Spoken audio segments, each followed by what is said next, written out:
কেউ বা এটার পিছনে বড় বাধা হয়েছে যে এটার সাথে রাজনৈতিক দল বিভিন্ন নেতারা এটার সাথে জড়িত বা বিভিন্ন বিশেষ করে সেনা কর্মকর্তারা এটার সাথে জড়িত। আসলে এটার পিছনে মূল কারণ হলো যে এখানে একটা বৈষম্য শিকার, যেমন বিডিআরের কোনো নিজস্ব অফিসার নাই বা বর্তমানে বিজিবিতে কোনো নিজস্ব অফিসার নাই। আজকে যদি নিজস্ব অফিসার থাকতেন তাহলে এই যে বিডিআর আন্দোলনের নামলে যেইভাবে নির্যাতন চালাচ্ছে এটা কিন্তু সেনাবাহিনীর উপর চালাচ্ছে না। কী জন্য চালাচ্ছে না?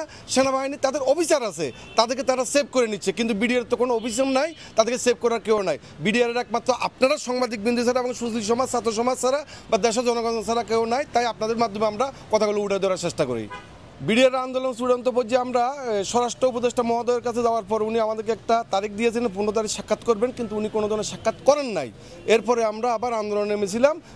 নামার পরে আমাদেরকে সচিবালয়ের গেটে পুলিশেরা নির্যাতন চালায় এবং আমাদের উপর হামলা চালায়। এর ভিতরে আমাদের 43 জন বিডিআর সদস্য এবং বিডিআরের পরিবার এবং আমাদের ছেলে, সন্তান, মেয়ে, আমাদের ভাবি, স্ত্রী সকলে আমরা 43 জন আহত হয়েছি। এর ভিতরে একজনের 2টা কানের পর্দা ফেটে গেছে এবং একজন মহিলার 2টা দাঁত পড়ে গেছে।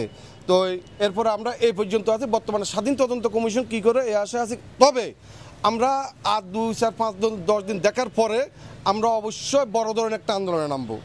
আমি তো মনে করি এই দেশের ক্লান্তি লগ্ন মুহূর্তে চাকরিচ্যুত বিডিআর সদস্য যারা আছে তাদেরকে প্রয়োজন, কারণ এই সদস্যদেরকে যখনই ডাকা হবে তখন এই সদস্যরা, বিডিআর সদস্যরা গিয়ে অবশ্যই বাংলাদেশের সীমান্তকে রক্ষা করবে এবং তারা সর্বক্ষণিক প্রস্তুত। এবং 2009-এর আগের বিডিআর যারা ছিলেন তাদের সাহস এবং ভূমিকা সম্বন্ধে আপনাদের সকলে জানা আছে, কারণ আপনাদের অভিজ্ঞতা আছে। এবং বর্তমানে বিজিবির যে ইয়েটা আছে, সাহস বা অভিজ্ঞতা, তাও আপনারা দেখতেন। তাই আমি মনে করি 2009 সালে যেই সমস্ত ক্ষতিগ্রস্ত বিডিআর সদস্য আছে প্রত্যেককে চাকরিতে পুনর্বহাল করে সীমান্তে নিয়োজিত করা উচিত। পিছনে বাধাটা আসলে আপনারা বিভিন্নভাবে দেখছেন, কেউ দিচ্ছেন ফুল স্টপ, কেউ বা এটার পিছনে বড় বাধা হয়েছে যে এটার সাথে রাজনৈতিক দল বিভিন্ন নেতারা এটার সাথে জড়িত বা বিভিন্ন বিশেষ করে সেনা কর্মকর্তারা এটার সাথে জড়িত। ওই যেসব সেনা কর্মকর্তাদের ইতিমধ্যে নাম উঠে এসেছে, ওনারা চাচ্ছে না যে এটা সঠিক বিচার হোক। আর এটা সঠিক বিচার যদি হয় অনেক রাজনৈতিক দলের নেতা বা অনেক সেনা কর্মকর্তা এটা ফেসে যাবেন, এই ভয়ে এই বিচারটা সঠিকভাবে হতে দিতে চাচ্ছে না।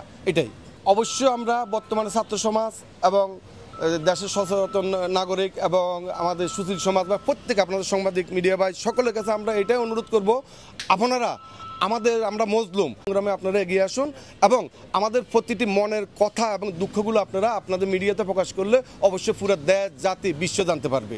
এটাই আমাদের অনুরোধ।